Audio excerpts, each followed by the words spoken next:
You might have noticed audio improvement on the stream and last stream from my previous playthroughs. And it's because I'm playing this on the new PC. Which is part of the reason why my mod's got all messed up.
Brigands I can handle.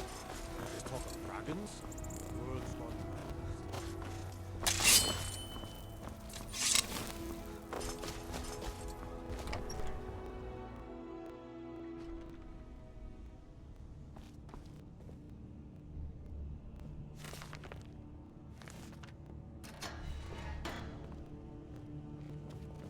Staying safe, I hope.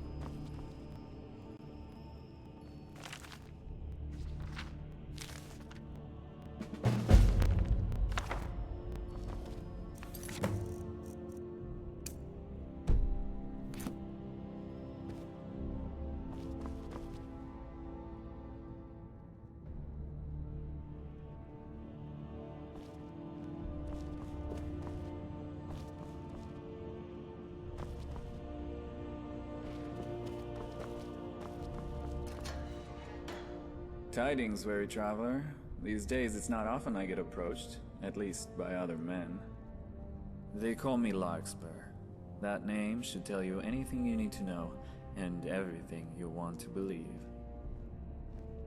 Perhaps you may have heard vicious rumors regarding my appetite for women, and I assure you, they're all true. You may have heard I'm a nefarious rogue who robs and kills and beds your wife, but only if you're rich. And I assure you, I don't care whose wives I bed. You may have heard I'm taller than a giant and as ugly as a troll. And so, I submit to you my person as evidence, and you'll see that I'm chiseled like a sculpture, and that rumor is more mud than stone.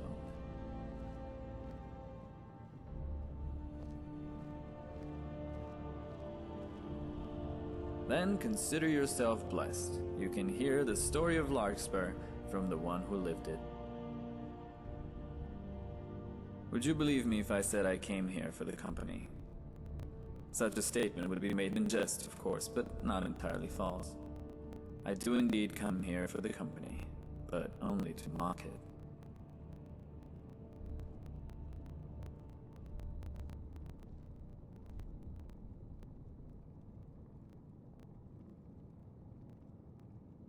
And thus, the dungeon is never bereft of prisoners, as it's the men in uniform, my former jailers, who have been granted a life sentence.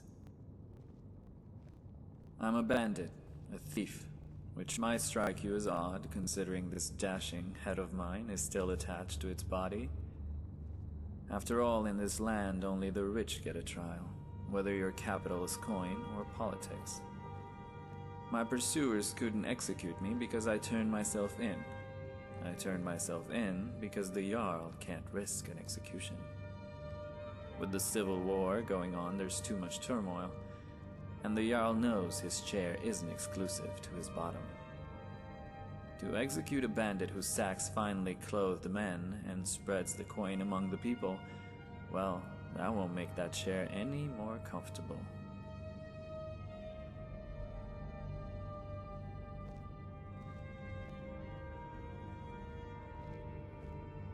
Now that's a time I don't mind revisiting. They called me Poverty's Prince, which, like the king in rags, is both the title of disrespect and honor. Whether a person thought it one or the other could tell you all you needed to know about their station. I myself accepted it with great pride.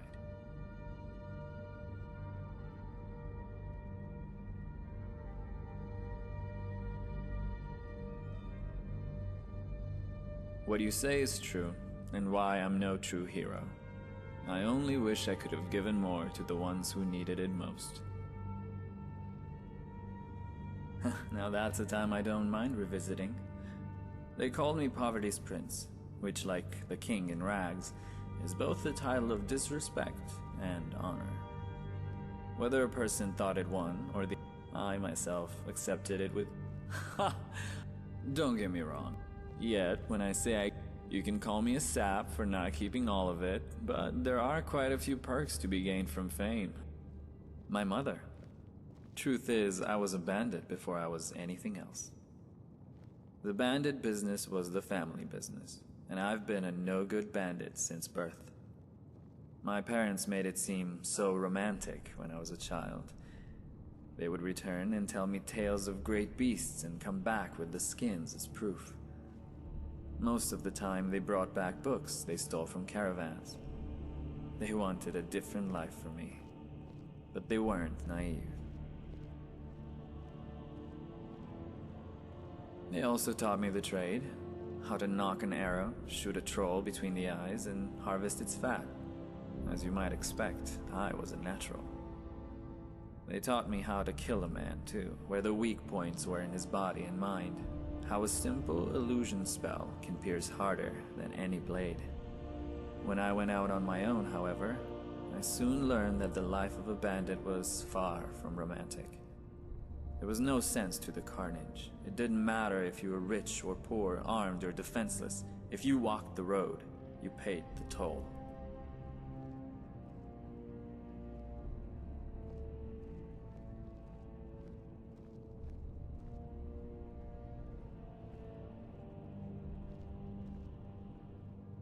I agree, but you'll have a hard time convincing a bandit of his moral obligation. Gold is far more persuasive.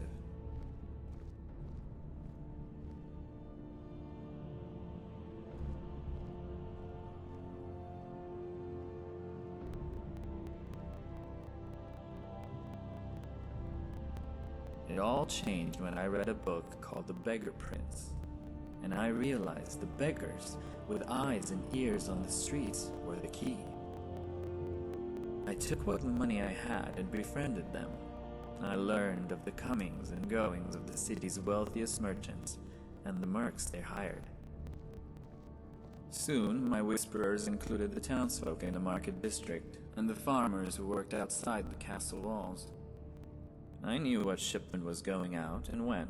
I knew the men tasked to guard it. What time they woke up, their favorite drink, if they pissed in the river or liked to use a latrine.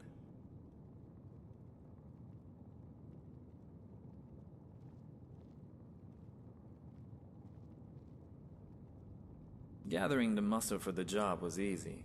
Most bandits are too stupid to organize a guild, but they know the shiny things are worth a lot of coin. The whole thing made for good business, and after every successful raid, I made sure to fill the coffers of the lower district. That's how I became Poverty's Prince.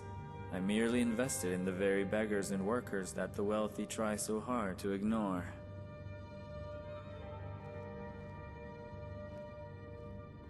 When the merchants found it too difficult to stop our raids, Alfred Battleborn used his considerable resources to threaten the people. He put the fear of the Daedra in the townsfolk, and the cost of information went up.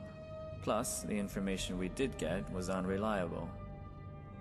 Alfred paid the beggars to misdirect us, or send us straight into ambushes. Say what you want about the Battleborns, but they're a clever group.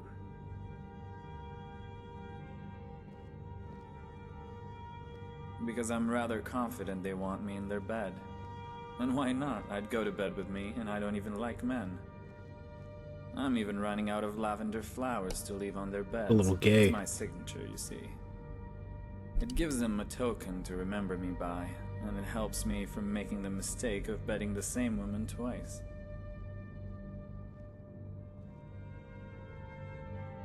You make it sound like life is something complex. Life's about one thing, and one thing only. Boredom, or rather, escaping it. Everything we do is an attempt to fill that time. I choose to bed a lass. Another may choose to marry one. The difference between that man and me is the level of commitment. Not to the lass, mind you, but to time. To stay interested, that man fills his life with wives and children. I'm gambling that even now, I can find something else to fill those empty days. Which is where your need of a companion and my needs collide. I'm willing to adventure with you if you'll have me. The alternative is quite scary.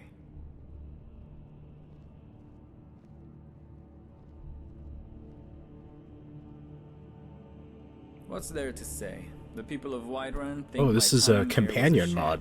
that my standing among the poor gave me... I just thought he was a weird NPC.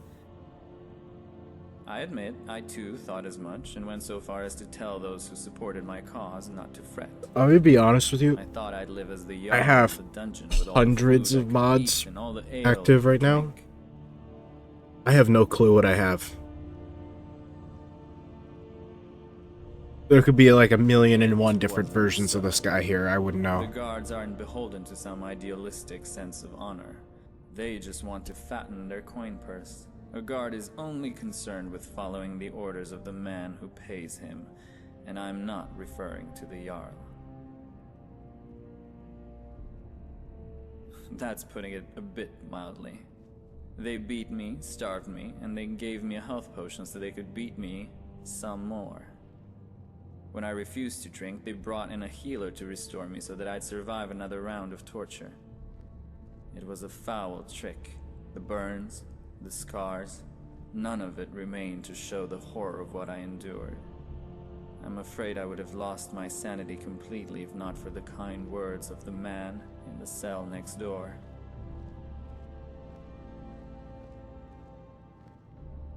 Most of my stories center around beautiful lasses, and this is no different. This story happened shortly after I was released. I received a letter from a courier penned by one Delvin Mallory. With my bandit career finished, he wanted to know if I was interested in joining the Thieves Guild. I confess I wasn't, but I was curious. Upon arriving in Riften, I met a gorgeous blonde Nord by the name of Mjol. Her body was ripped with cords of muscle, but she was still a lady.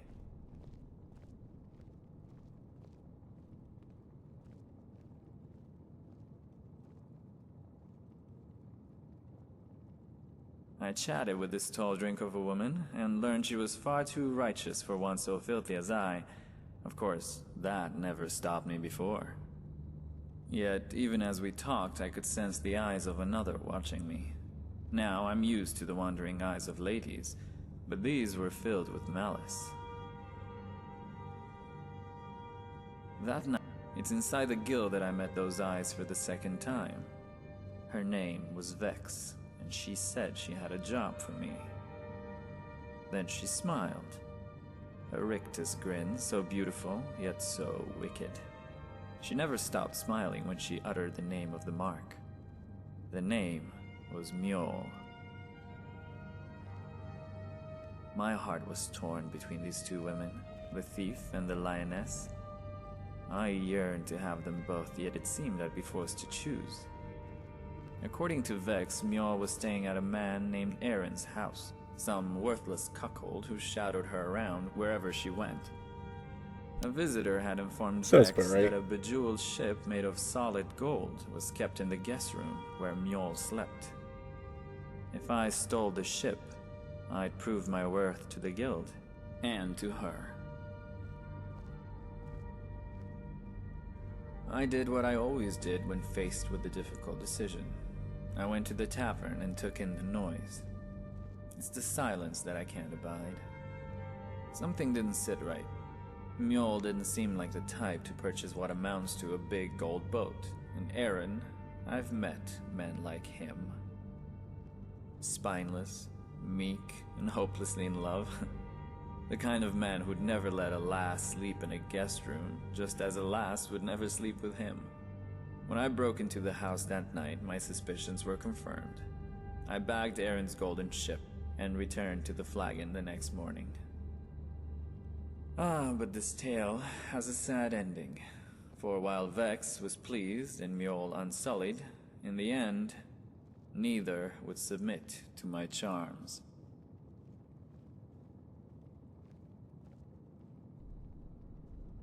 Then how about we go to the tavern and find some keen lasses? Telling stories always puts me in the mood. So does anything else.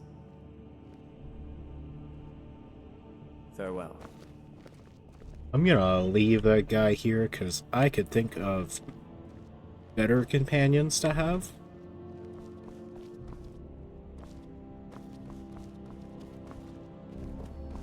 Need a blade? You should talk to Adrian at the fort.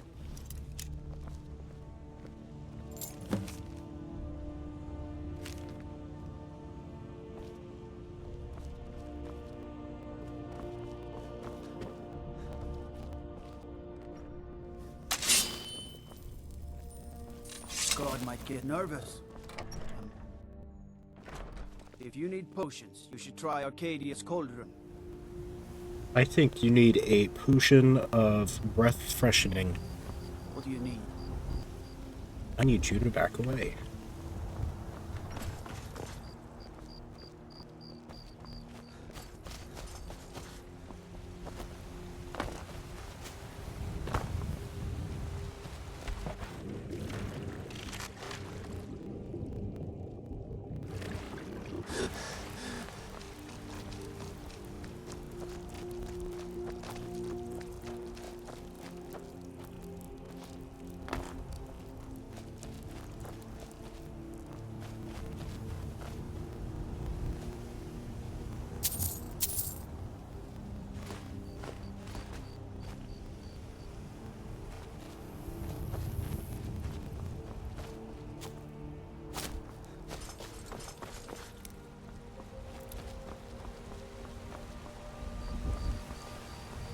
Let me guess. Someone stole your sweet roll.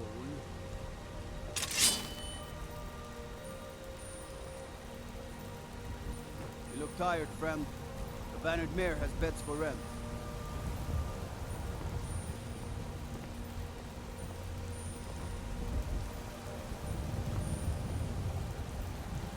Be glad you're here in the city and not out in Riverwood.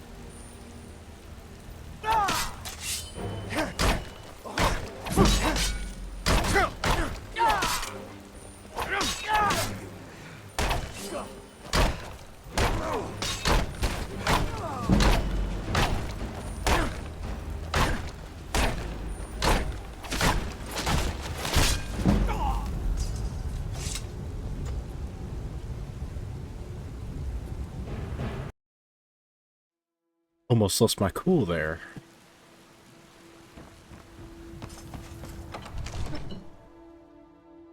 Glad nothing bad happened. Oh, I love this, these satchels I got on my... Is it the bandolier it's called, I think?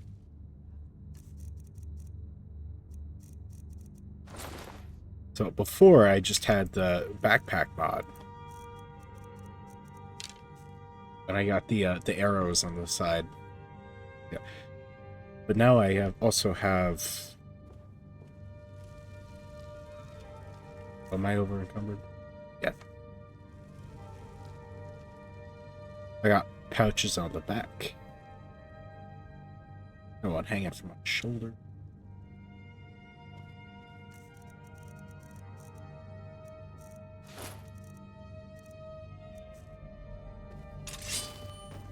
What would you have me do? Nothing? My lord, please. This is no time for rash action. I just think we need more information before we act. I just... Who's this then? He's talking about me.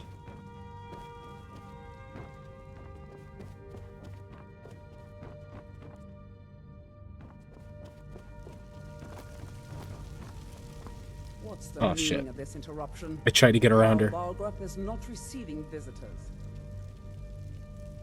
Well, that explains why the guards let you in. Come on then. The Jarl will want to speak to you personally.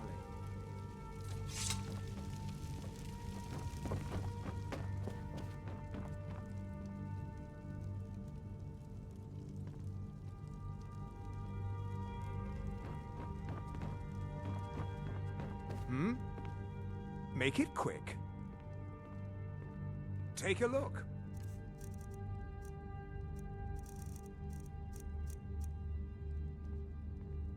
All right, then.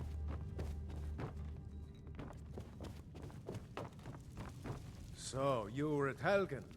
You saw this dragon with your own eyes? By Ysmir, Irileth was right. What do you say now, Proventus? What the? Shall we continue to trust in the strength of our walls? Against the dragon? My lord, we should send troops to Riverwood at once. It's in the most immediate danger. If that dragon is lurking in the mountains... The Jarl of Falkreath will view that as a provocation. He'll assume we're preparing to join Ulfric's side and attack him. We should not... Enough! I'll not stand idly by.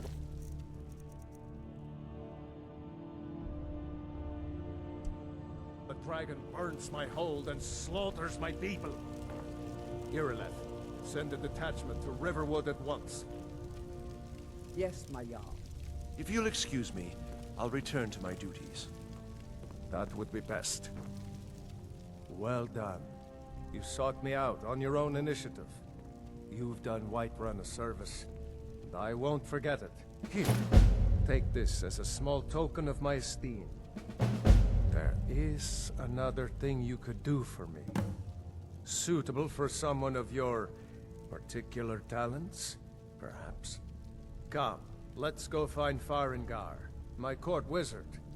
He's been looking into a matter related to these dragons and rumors of dragons.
Farengar, I think I found someone who can help you with your dragon project.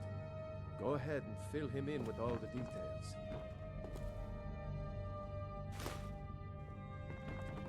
So the Jarl thinks you can be of use to me. Oh yes, he must be referring to my research into the dragons. Yes, I could use someone to fetch something for me. Well, when I say fetch, I really mean delve into a dangerous ruin in search of an ancient stone tablet that may or may not actually be there. Straight to the point, eh? No need for tedious hows and whys. I like that. Leave those details to your... I learned of a certain stone tablet said to be housed in Bleak Falls Barrow. A dragon stone, said to contain a map of dragon burial sites. Go to Bleak Falls Barrow, find this tablet, no doubt interred in the main chamber, and bring it to me. Simplicity itself.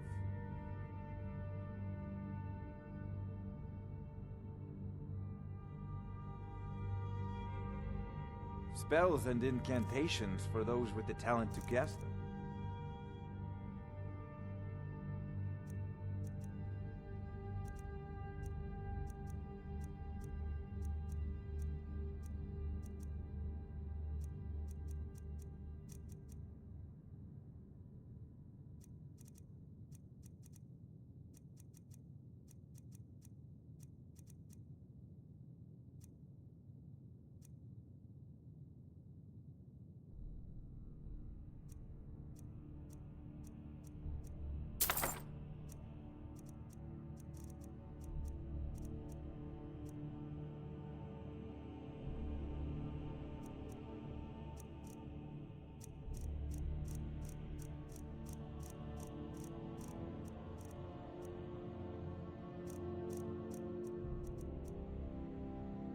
You know,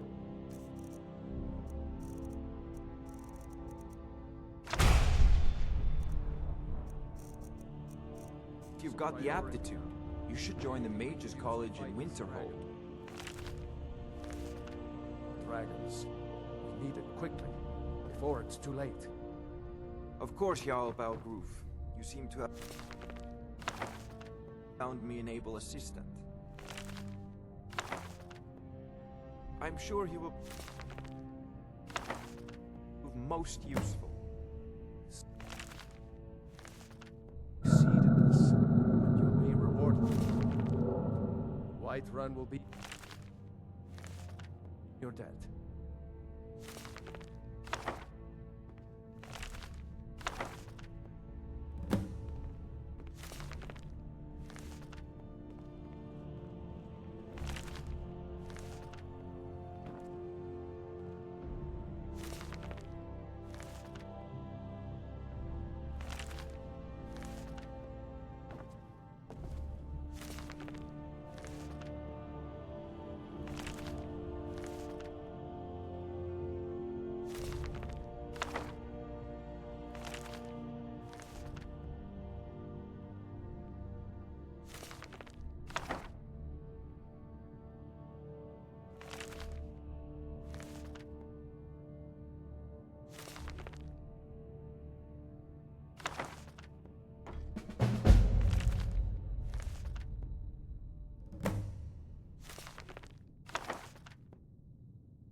But normally these are like hidden under the ground.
Make it quick.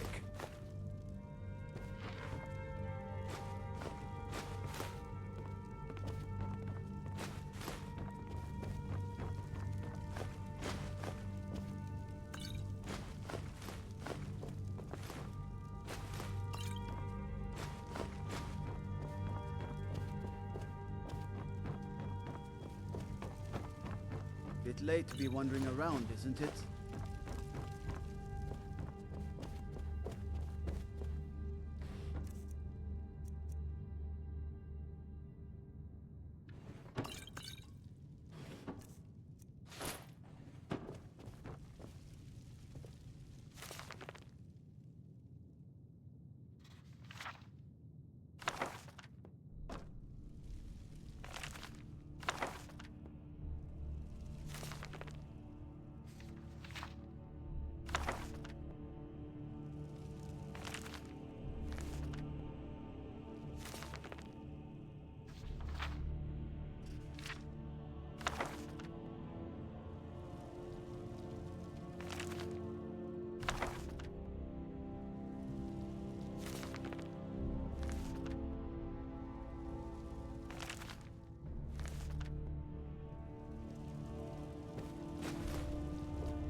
Who? Helgen. Destroyed by a dragon. Hard to believe, isn't it?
If you need potions, you should try Arcadia's Corner.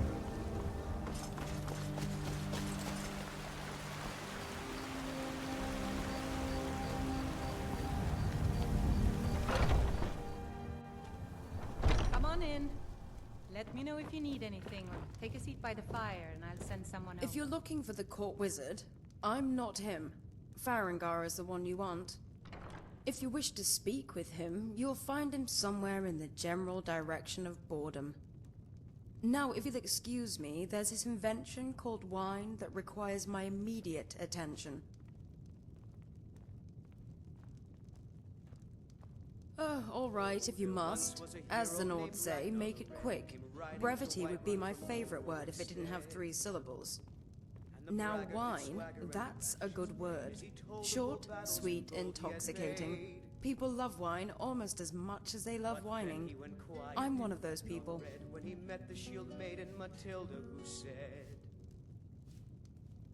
"Oh, you talk and you lie and you drink all our mead. Now I think it's high time that you lie down and bleed." And so then came clashing and slashing of steel as the brave lass Although Matilda some say charged the in spiced full wine in zeal. Solitude rivals any vintage the Third Era ever produced, I'd say those people have never been to the Isles. When his ugly I red head apologize, rolled were you around on the saying floor. something? My name is Elduin. I've come to Whiterun for the Skyforge and for Farengar. I don't see that as a negative. My Nord friends often chide me for neglecting the rich history of Skyrim, as if I was ignorant of it. They say, "You know, Elder, there's more to Skyrim than just alto and spiced wine." And I tell them, yes, I know all about your windmills and bards and 12 different words for cold. I only care about the wine.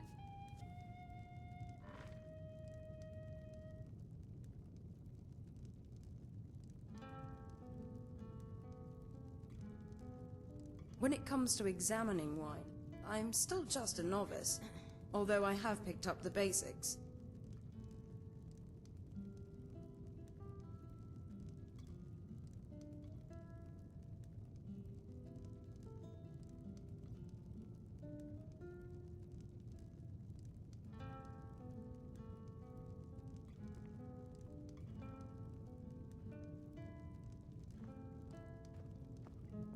Well, supposedly the color can tell you the wine's provenance, as well as the conditions it was developed in, serving as an indicator of how it will taste. Wine tasting is apparently all about discovery, yet I've discovered that I enjoy drinking wine more than I enjoy tasting it. So let the nobles sniff and swirl their goblets. I prefer to swallow my wine like a common rube. The Imperials. We drink to our youth, to days come and gone. For the age of aggression is just about done. Yes, but there's still that extra step between me and what I want. It seems almost redundant, too. Like washing your hands before taking a bath. We'll take back our home. Down with Yorland allows me to use his magical forge to craft jewelry. I use the enchanting table at Dragon's Reach to raise their value. Then I turn them around and sell them to Farengar, and he always buys them. I've never met a man so obsessed with necklaces. He says their enchantments are valuable. I think he likes to wear them. Maybe tomorrow I'll enchant him a dress to go along with it. Of the scourge that has sullied our hopes and our dreams. I don't really understand it myself. There should be more of me. It seems to me smithing and enchanting are two complementary skills. I can only assume it has to do with the stigma that comes with being a blacksmith. They say to wield a hammer, you must be as dull as an anvil and as strong as an ox. As if stupidity were a prerequisite for the craft. Although I have heard warriors talk of such things, they say the person who thinks too much on the battlefield lacks focus.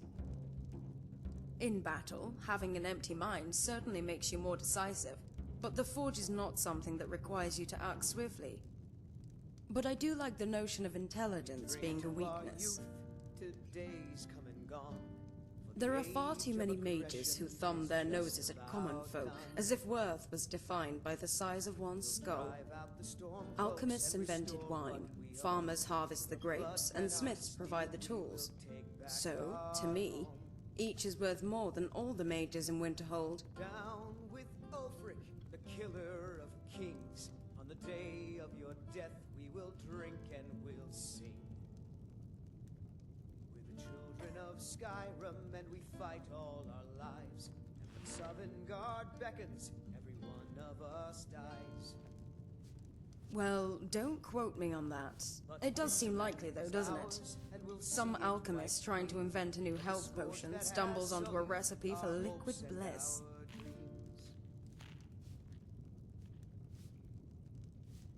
Caves are the best place to find packs of wolves, or bears, sometimes even trolls. Unfortunately, by myself, they provide a bit of a challenge. There used to be 3 other mages in my faction, a motley bunch to be sure. A Khajiit, a Redguard, a Nord, and myself.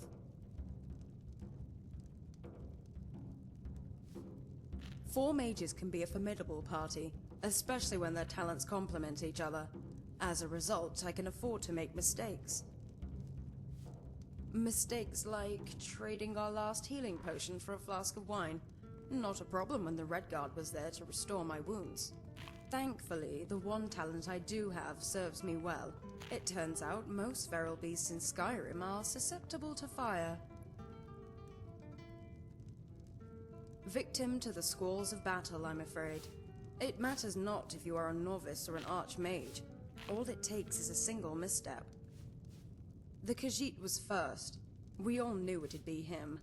Then our numbers were 3. Next came the Redguard, then the Nord, and soon only I remained.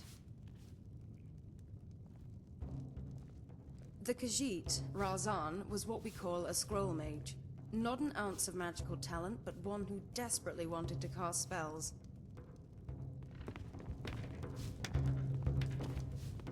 Make it quick. I don't really understand. I can only assume it has to do with... although in battle. But I do like the notion of... There are far... Alchemists invented wine. We are still talking about my interpretation of worth, are we? We really need to rectify that. 1 bottle and a fresh... Victim to the... The Khajiit was first.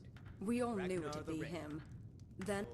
Well, at that point it was just the 2 of us. Razan wasn't particularly missed, but Sarasa was our healer. braggart did swagger and brandish his blade as he told of bold battles. Einar was a gallant lord, if nothing else. We were exploring a cave. But then he went quiet, did red when he met the shield maiden Matilda, who said, We entered the main chamber, "Oh, which you was talk hollow, and you save lie for the and you long drink fangs all of of rock me. that Now I jutted think from the it's ceiling. high time that you lie down and bleed." It was in the shadow of these fangs that the spiders live, and from there they descended. We stood back to back as they surrounded us, his hands shrouded in ice, mine cloaked in fire. When his ugly red head rolled around I on the wanted to floor. set them aflame, to a Indeed, it was his soul trap that set them upon us. At one point I couldn't distinguish the live ones from the corpses, so I burned them all. We had managed to clear the path to the exit, however, and were just about to escape when a spider the size of the moon dropped from the ceiling. At this point, Einar and I were both out of magicka, and we each had one stamina potion left. Of course, mine was technically a wine bottle.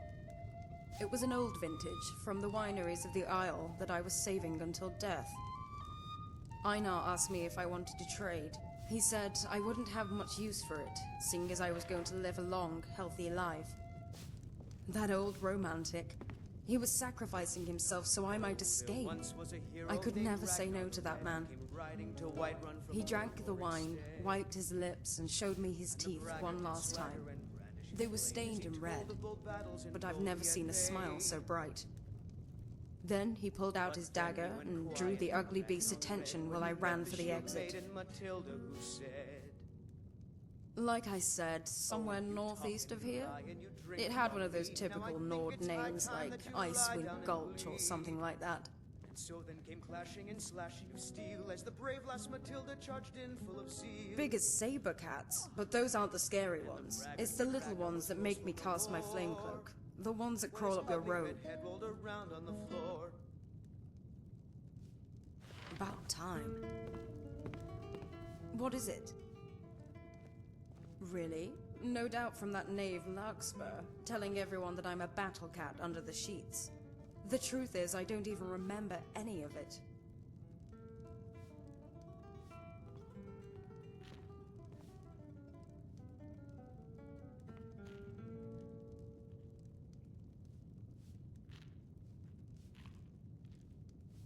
He is handsome for a wood elf, although terribly arrogant. Part of me is glad I can't recall that night. The other part is greatly disappointed. When it comes to examining wine, I'm still just a novice, although I have picked up